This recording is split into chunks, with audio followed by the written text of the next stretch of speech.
भगवान श्री कृष्णचंद्र जी ने कालिया का दमन किया, काली हृद को अमृत जैसे जल से युक्त कर दिया। कालिया नाग अपने परिवार के साथ रमण द्वीप चला गया। अब उसे कोई भय नहीं, क्योंकि भगवान के चरण चिन्ह उसके मस्तक पर विराजमान है। इसलिए गरुण जी कुछ नहीं कर पाएंगे।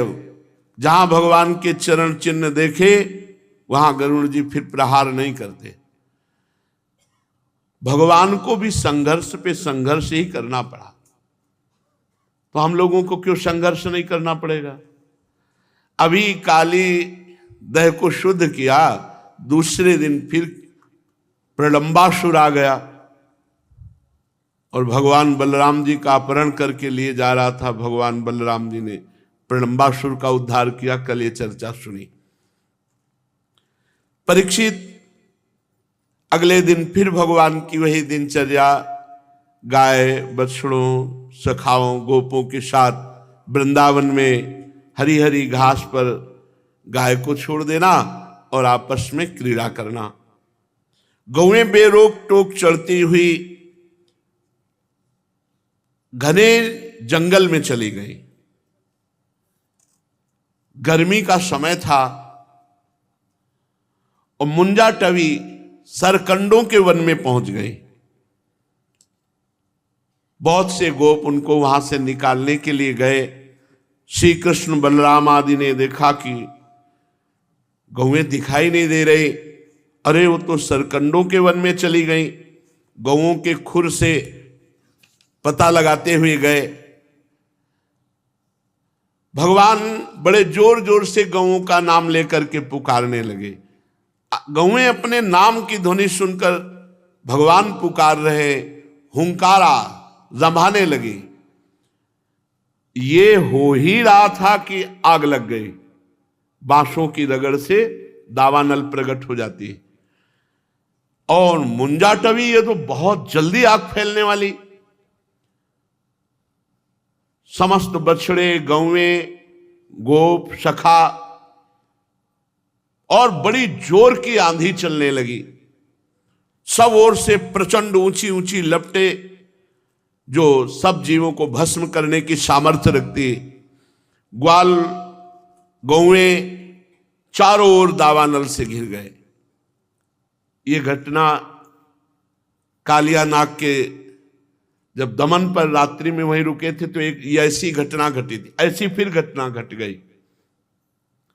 मृत्यु से भयभीत होकर के जैसे जीव भगवान की शरण में आता है, ऐसे समस्त ग्वाल बालों ने भगवान श्री कृष्ण बलराम जी के शरणापन्न होकर पुकारा, हे महावीर श्री कृष्ण, हे प्यारे श्री कृष्ण, हे परम बलशाली बलराम, हम तुम्हारे शरणागत हैं, तुम दोनों हमें इससे बचाओ।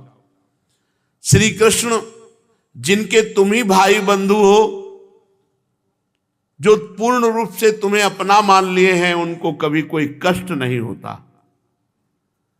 आप सब धर्मों के ज्ञाता हो तो आप शरणागत धर्म को भी जानते हो। हम सब आपकी शरण में हैं, इसलिए हे प्रभु एकमात्र आप हमारे रक्षक हो, आप हमारी रक्षा कीजिए। भगवान श्री कृष्ण ने बड़े जोर से कहा, डरो मत, डरो मत, आंखें बंद कर लो। वचो निशम्य कृपणम बंधूनाम भगवान हरिः निमीलयत माभैष्ट लोचना नित्य भासत। तुम सब अपने नेत्र बंद कर लो। अब आसपास बड़ी ऊंची ऊंची लपटें, आंख की मुंजा टवी, बहुत ऊंची होती है मूंज, उसे गांव में मूंज कहते हैं, जिसे इसे शास्त्रीय शब्दों में कहते हैं मुंजा टवी, उसे मूंज कहते हैं। कहीं कहीं सरकंडा कहते हैं उसे। बड़े बड़े होते हैं, सफेद उनमें वो बाली सी आती है। और भगवान श्री कृष्ण ने सबसे सबका आंख बंद कर लो और आकर्षण किया। पूरी आग भगवान के मुख में जाकर शांत हो गई। भगवान आग को पी गए अपने भक्तों के लिए। जिस मुख से माखन पाया, दूध पिया, उसी मुख में आग का पान कर लिया। अब ग्वाल वालों ने आंख खोल कर देखा तो सब भांडीर वट के पास पाया। हमारा श्री कृष्ण जरूर चमत्कारी है, क्योंकि इस भारी संकट से हम कहां फंस गए थे मुंजा टवी में, कहां आ गए यहां भांडीर वट। सबको गाय बछड़े सखा सबको उठाकर भांडीर वट में और आग को पी लिया। परीक्षित सायंकाल होने पर बलराम जी के साथ भगवान श्री कृष्ण ने गौएं लौटाई और बंशी बजाते हुए उनके पीछे पीछे घर आए। ग्वाल बाल उनकी स्तुति कर रहे थे। ब्रज में गोपियों का श्री कृष्ण के बिना एक एक क्षण 100 युग के समान व्यतीत होता था। शाम के समय सब गोपियां रास्ते में ऐसे खड़ी हो जाती, और जब भगवान गौएं चराते हुए आ रहे हैं तो उनके दर्शन करके सब परमानंद में मगन हो जाती। ग्वाल बालों ने घर पहुंचकर अपनी मां बहन आदि स्त्रियों से और अपने बुजुर्गों से बताया, श्री कृष्ण और बलराम के अद्भुत कर्म की आज तो हम सब मरी जाते। मुंजा टवी में आग लग गई थी और श्री कृष्ण ने हम सबको भांडीर वट पहुंचा दिया और अपने मुख में आग पी ली। बड़े बड़े गोप और गोपियां सुनकर निश्चय करने लगे कि श्री कृष्ण और बलराम कोई बहुत बड़े देवता हैं जो हमारे ब्रजवासियों की रक्षा के लिए यहां पधारे हैं। ग्रीष्म ऋतु के बाद वर्षा का जब आगमन हुआ, इसमें छोटे छोटे जंतुओं की बड़ी वृद्धि हो जाती है। वर्षा ऋतु में बहुत कीट पतंगा, बहुत छोटे छोटे जीव, और इसमें जो ग्रीष्म में सूखे हुए वृक्ष होते हैं उनको जल मिलने से पुनः जीवन प्राप्त होता है। सूर्य और चंद्रमा पर बार बार मंडल बैठने लगते हैं। बादल वायु चमक कड़क करके बड़ा क्षोभ प्रकट करती है आकाश में। नीले नीले घने बादल आते हैं, बिजली कौंधती है, गड़गड़ाहट होती है और वर्षा होती है। जैसे जीव ब्रह्म स्वरूप है पर माया के गुणों से ढक जाता है तो अपने को शरीर मानने लगता है, ऐसे ही सूर्य और चंद्रमा के ऊपर बादल ढक जाने पर वो दिखाई नहीं देते। जीव ब्रह्म स्वरूप है। भगवान सूर्य राजा की तरह पृथ्वी रूपी प्रजा से 8 महीने तक जल अपनी किरणों से आकर्षित करते हैं और फिर उसे बांट देते हैं। जैसे दयालु पुरुष जब देखते हैं कि प्रजा बहुत पीड़ित है तो दया परवश हो करके वो अपने जीवन प्राण तक न्यौछावर कर देते हैं, वैसे बिजली चमक कर घनघोर बादल आते हैं और प्राणियों के जीवन स्वरूप जल की वर्षा करते रहते हैं। जेठ आषाढ़ की गर्मी से पृथ्वी सूख गई थी, अब वर्षा के जल से सिंचकर वो हरी भरी हो गई। जैसे कोई सकाम भाव से तपस्या करता है तो शरीर दुर्बल हो जाता है और जब तपस्या का फल मिलता है तब फिर शरीर हष्ट पुष्ट हो जाता है। वर्षा के सायंकाल में बादलों से घना अंधेरा छा जाने पर ग्रह और तारों का प्रकाश तो नहीं दिखता परंतु जुगनू चमकते हैं। जैसे कलयुग में सच्चे महात्माओं का सानिध्य बहुत कम मिलता है, पाखंडियों का बहुत बोलबाला हो जाता है। कह रहे जैसे वर्षा कालीन में सायंकाल बादलों का घना अंधेरा छा जाता है, सूर्य और तारों का प्रकाश तो दिखाई नहीं देता, जुगनू चमकने लगती है, केवल जुगनू का प्रकाश। वैसे ही कलयुग में पाप की प्रबलता हो जाने से सच्चे संतों का मिलना कठिन हो जाएगा, पाखंड मतों का प्रचार होगा, वैदिक सिद्धांत लुप्त हो जाएंगे, पाखंडियों का बोलबाला होगा। जो मेढक पहले चुपचाप मिट्टी में घुसे हुए सो रहे थे, जे ही वर्षा हुई सब बाहर निकल पड़े और टर टर टर टर ऐसे आवाज करने लगे, जैसे नित्य नियम से निवृत्त होने पर गुरु के आदेशानुसार ब्रह्मचारी लोग वेद पाठ करते हैं। छोटी छोटी नदियां जो जेठ आषाढ़ में बिल्कुल सूखने गई थी, मानो सूखने को आ गई थी, अब वो घुमड़ घुमड़ कर घेरे से बाहर बहने लगी। जैसे अजितेंद्रीय पुरुष के शरीर और धन और संपत्ति ये सब कुमार्ग में खर्चा हो जाते हैं। जो अजितेंद्रीय पुरुष होता है, भगवत विमुख होता है, उसका पैसे का बहुत बड़ा दुरुपयोग होता है, बहुत बड़ा दुरुपयोग। वो अपने को सौभाग्यशाली समझते हैं, अभिमान उनको बढ़ता है, मैंने बहुत बड़ा दुरुपयोग। पृथ्वी पर कहीं कहीं हरी हरी घास की हरियाली थी, कहीं कहीं वीर बहुटियों की लालिमा, कहीं कहीं बरसाती छत्तों के कारण वो सफेद मालूम हो रही थी कि जैसे जेठ अषाढ़ में नदियां सूख जाती हैं और फिर जब वर्षा हुई सावन भादो तो जीव सरिता सावन जल, ऐसे ही ये जो अजितेंद्रीय भगवत विमुख पुरुष, इनके पास धन आता है, बहुत गलत जगह इनका प्रयोग हो, गलत जगह खर्चा होता है। सही ढंग से खर्चा करे तो एक एक रुपए की बहुत बड़ी, सो धन धन्य प्रथम गति जाकी। सब खेत अनाजों से भरे पूरे लहला रहे थे, उन्हें देखकर किसान तो मारे आनंद के फूले न समाते थे, पर सब कुछ प्रारब्ध के अधीन है, ये बात ना जानने वाले लोगों के हृदय में बड़ी ईर्ष्या पैदा होती थी।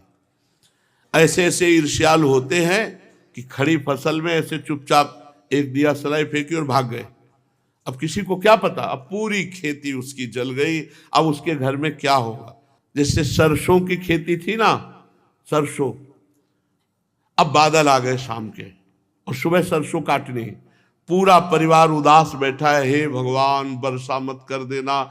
अगर वर्षा हुई, सरसों भींजी जो पकी खड़ी, सुबह जो ही सूर्योदय होगा तो पहली किरण में खिल जाएगी ऐसी कली और सब सरसों बिखर जाएगी, पूरा फसल नष्ट। किसान बहुत बहुत तपस्वी होता है, बहुत मेहनती। अब तो चल गए ट्रैक्टर, नहीं एक फार का हल था, सुबह 2 बजे से लगे 11 बजे तक जोत रहे, तब जाके कितना जुतता।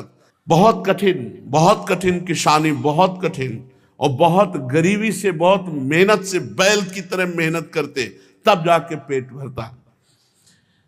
तो ये लोग जो ईर्ष्या करने वाले हैं, उनकी फसल देख करके जल जाते हैं, उनके नष्ट करने की सोचते हैं। बरसात में जलचर जीव, थलचर जीव ये बढ़ जाते हैं। भगवान की सेवा करने से भीतर और बाहर दोनों तरह की जैसे सुंदरता आती है, ऐसे प्रकृति में सुंदरता वर्षा में आ जाती है। वर्षा ऋतु में हवा के झोंकों से समुद्र एक तो यूं ही उत्ताल तरंगों से युक्त हो रहा था, अब नदियां गिरने लगी तो और उत्ताल तरंगों से युक्त हो गया। जैसे साधक, समझना, जैसे साधक मन और इंद्रियों को रोककर भगवान में लगाना चाहता है, पर विषयों का संपर्क हो जाने पर, भोगियों का संपर्क हो जाने पर उसमें उफान आ गई, अब वो नहीं संभाल सकता। हाँ, इसीलिए लिखा है कस्तरति मायाम, तो बोले यो संगास्त्यजति यो महानुभाव सेवते यो निर्ममो भवति। किसी से ममता नहीं, किसी का संग नहीं, संग केवल भगवत प्रेमी महात्मा का संग, और संग होकर भजन करो। कल एक संत भगवान आए थे कई रूपों में, तो एक संत भगवान प्रश्न किए कि नए साधक को एकांत में भजन करना चाहिए या साधु मंडली में रहना चाहिए। उनका साधु मंडली में। प्रथम भगति संतन करी संगा, क्योंकि नवीन पौधा है, बकरी खा गई तो बकरी का खाया हुआ पौधा दोबारा अंकुरित नहीं होता। प्रियादास जी ने भक्तमाल में लिखा है कि भक्ति का अंकुरण जब हो रहा हो तो साधु रूपी बाड़ लगा दो, साधु संग रूपी बाउंड्री, जिसमें माया रूपी बकरी न प्रवेश करे। नहीं, बकरी का चरा हुआ किनगा नहीं निकल, वो ऐसे डंठल से चबा जाती है। भक्ति का अंकुरण नहीं होगा, ऐसा प्रभाव माया का, इसलिए साधु मंडली में रहे। तो उन्होंने कहा कि हमारे गुरुजी के यहाँ जो दीक्षा लेते हैं पहले कुछ दिन तो ऐसे, और फिर कहते हैं हम एकांत में रहेंगे, और वो छोड़कर गुरुजी को चले जाते हैं, उनकी सेवा का त्याग कर देते हैं। उनका क्या होगा? उनका कभी कोई परिपक्व अवस्था नहीं प्राप्त होगी। गुरु से विमुख नामदाता, गुरु से विमुख होने वाले की परिपक्व अवस्था नहीं। पेट तो सब पालन कर रहे हैं, परिपक्व अध्यात्म की उन्नति गुरु कृपा पात्र। और साधना का अहंकार न हो, ये गुरु चरण सेवा से ही होता है। तो वासना युक्त साधक जब विषयों के संपर्क में आता है तो कामनाओं की उभार में फिर नष्ट हो जाता है। मूसलाधार वर्षा की चोट खाते रहने पर भी पर्वतों पे कोई असर नहीं होता। जैसे परिपक्व साधक है तो काम की चोट, क्रोध की चोट, निंदा, स्तुति, अपमान की चोट कोई फर्क नहीं पड़ता। जैसे पर्वत पर वर्षा हो मूसलाधार तो कोई फर्क नहीं पड़ता। ऐसे संत का हृदय होता है। जो मार्ग कभी साफ नहीं किए जाते थे उनमें घास ढक गई, उनको पहचानना कठिन हो गया। कलयुग में भगवत मार्ग ढक जाएंगे, पहचानना कठिन होगा, पाखंड के मार्ग खुल जाएंगे। शुद्ध भगवत चर्चा, शुद्ध भगवत मार्ग तो बहुत ही कठिन हो गया। यद्यपि बादल बड़े लोकोपकारी हैं पर बिजलियां उनमें स्थिर नहीं रहती। जैसे भ्रष्ट आचरण वाली स्त्रियां कभी अपने पति का अनुगमन नहीं करती। जो भ्रष्ट आचरण वाली हैं वो अपने पति के अनन्य नहीं रहेंगी। उनका स्वभाव हो गया है चंचल, तो फिर वो टिकना। और ये आज का जो समय चला है, गर्लफ्रेंड बॉयफ्रेंड, ये पहले ही सब भावनाएं दूषित हो जाती हैं, अपवित्र भावनाएं, तो कैसे गृहस्थी कैसे बढ़िया होगी इनकी। आकाश में मेघों की गर्जना तर्जना बड़ी जोर से होती है और इंद्रधनुष दिखाई देता है। जैसे सतोगुण, रजोगुण, तमोगुण, इस विश्व के बखेड़े में निर्गुण ब्रह्म छुपा हुआ है, पर ये तीन दिखाई दे, सतोगुण, रजोगुण, तमोगुण। ये इंद्रधनुष की भांति ये दिखाई दे रहा है यही गुण, लेकिन इनमें जो व्याप्त है वो परमात्मा अनुभव में नहीं आ रहा। बादलों के शुभागमन से मोरों का रोम रोम खिल जाता है और वो कुहक कर नृत्य करके आनंद मनाते हैं। ठीक वैसे ही जैसे गृहस्थी में जो लोग हैं उनको जब भगवत प्रेमी महात्मा मिलते हैं तो उनका हृदय आनंद से नाच उठता है। आज अहोभाग्य भगवत प्रेमी महात्मा का दर्शन हुआ, आज अहोभाग्य उनके वचन सुनने को मिले, आज अहोभाग्य उनकी सेवा बनी। जो वृक्ष जेठ अषाढ़ में सूख गए थे वो अपनी जड़ों से जल पीकर पत्ते फूल डालियों से खूब सज धज गए। जैसे कोई सही तपस्या करने वाला जब तपस्वी अपनी तपस्या का फल पाता है तब वो प्रफुल्लित हो जाता है। तालाबों के तट कांटे कीचड़ जल के बहाव के कारण प्राय अशांत रहते हैं, परंतु सारस एक क्षण के लिए भी उन्हें नहीं छोड़ता। जैसे अशुद्ध हृदय वाले विषयी पुरुष सदैव भोगों में ही लगे रहते हैं, वो भोगों को छोड़ने की बात सोच ही नहीं सकते। वर्षा ऋतु में इंद्र की प्रेरणा से बड़ी वर्षा होती है, इसलिए नदियों के बांध और खेतों की मेड़ें टूट जाती है। कलयुग में जैसे पाखंडियों के मिथ्यावाद से सही भगवत मार्ग ये गुप्त हो जाएंगे, सही भगवत मार्ग गुप्त हो जाए। अरे भाई, भगवान के नाम जप करने से ही लोक परलोक बनेगा, ये छूछा से कुछ नहीं होने वाला। जिसको छूछा में ऐसा लगता हो कि यहां सत्यता है तो छू तो चाहे पास से करे चाहे दूर से करे, उसका प्रभाव हवाई लगे से होगी क्या। मंत्र का तो प्रभाव ऐसा है कि यहां पृथ्वी लोक में यज्ञ हो रही थी, देवराज इंद्र के पावे में था, तक्षक स्वाहा बोला तो ऊपर से चला आया। मंत्र में तो इतनी बड़ी शक्ति। हमारा प्रारब्ध क्षय हुआ तो हम ठीक हो जाएंगे, हमारा प्रारब्ध क्षय नहीं हुआ तो कोई ना डॉक्टर ठीक कर सकता है ना कोई छूछा ठीक कर सकता है। प्रारब्ध बड़ा बलवान होता है, प्रारब्ध को मिटाया नहीं जा सकता, केवल भजन के द्वारा ही उसको सहा जा सकता है, रोका थोड़ा जा सकता है, अधिक को कम में किया जा सकता है। मिटाया, पूर्ण मिटाना बड़ा कठिन है प्रारब्ध को, और जो मिटाने की सामर्थ्य रखते हैं उनको ज्ञान हो जाता, फिर वो मिटाते नहीं। इसलिए कहते कलयुग में ये पाखंडियों का बोलबाला हो जाएगा। बड़ा विचित्र खेल है, बड़ा विचित्र खेल। एक बरगदिया बाबा थे, उनके पैर में कछुआ काट खाया, वहां कीड़ा पड़ गए तो पूरा पैर सड़ रहा था, और ब्रह्मबोध संपन्न महापुरुष थे। आप कैसे समझते हो? प्रारब्ध भोग बड़े बड़े को भोगना पड़ता है। इसलिए कह रहे कि कलयुग में पाखंडियों का मत चलेगा, चलेगा, दौड़ेगा पक्का। और रात दिन माला चलाओ, भजन करो, सत्य मार्ग में चलो, भगवान के मार्ग में चलो जो अविनाशी है, त्रिकाल में कभी धोखा नहीं हो सकता। इसमें विश्वास नहीं होगा, इसमें विश्वास। सबको ऐसा लगता है कि हम कुछ ले दे के बाबा जी को और हम भोगे भोग और बाबा जी करे योग और हम कुछ फल फूल रुपया दे दे और खूब चकाचक रहे। नहीं भाई, ऐसा विधान नहीं है। अवश्य में वो भोक्तव्यम कृतम कर्म शुभाशुभम, को न काहू के सुख दुख कर दाता और निज कृत कर्म भोग सुन भ्राता। अपने कर्म को भोगना पड़ेगा। इसलिए भगवान का नाम जप, भगवान की मंत्र जप, भगवान की सेवा, भगवान के भक्तों की आराधना, ये बात तो हमारी समझ में आती, लेकिन ये समझ में नहीं आती कि कोई तुम्हें छू कर देगा तुम सिद्ध हो जाओगे। ऐसा नहीं। बहुत देखो कर्म कितना प्रबल है। हठ कर लिया आत्मदेव ने भागवत में प्रारंभ में कि या तो पुत्र देव नहीं तुम तुम्हारे सामने मर जाएंगे। तो संत भगवान ने एक फल दिया। अब उनके भाग्य को पढ़ के बता रहे थे कि 7 जन्म तक तुम्हारे संतान नहीं है। तो क्या हुआ, फल लेके गए तो उनकी पत्नी धुंधुली ने फल नहीं खाया, गाय को खवा दिया।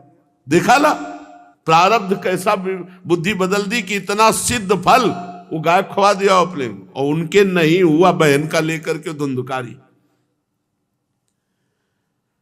जैसे वायु की प्रेरणा से घने बादल प्राणियों के लिए अमृत में जल की वर्षा करते हैं, ऐसे कभी कभी बड़े संत जन धनी लोगों को आदेश दे करके गरीबों की सेवा कराते हैं। धनी लोगों से धन लेकर गरीबों की सेवा में लगाना या धनी लोगों को आदेश देकर गरीबों की सेवा में लगाना। ऐसे ऐसे लोग हैं जिनको दवाई के पैसे की व्यवस्था नहीं। ऐसे वृद्ध हैं जिनकी सेवा कोई करने वाला नहीं। ऐसी माताएं वृद्ध हैं जिनको बहुत कष्ट मिल रहा है। धन हो तो ये करना चाहिए। 10-5 ऐसे सेवक रख ले और वयोवृद्धों लोगों को रखकर उनकी सेवा करवावे, औषधि करवावे। ऐसे ये सब धन के उत्तम है। सो धन धन्य प्रथम गति जाकी। वृंदावन में ऐसी शोभा से युक्त वृक्ष लताओं के बीच में भगवान श्री कृष्ण बलराम गौएं चराने आते हैं।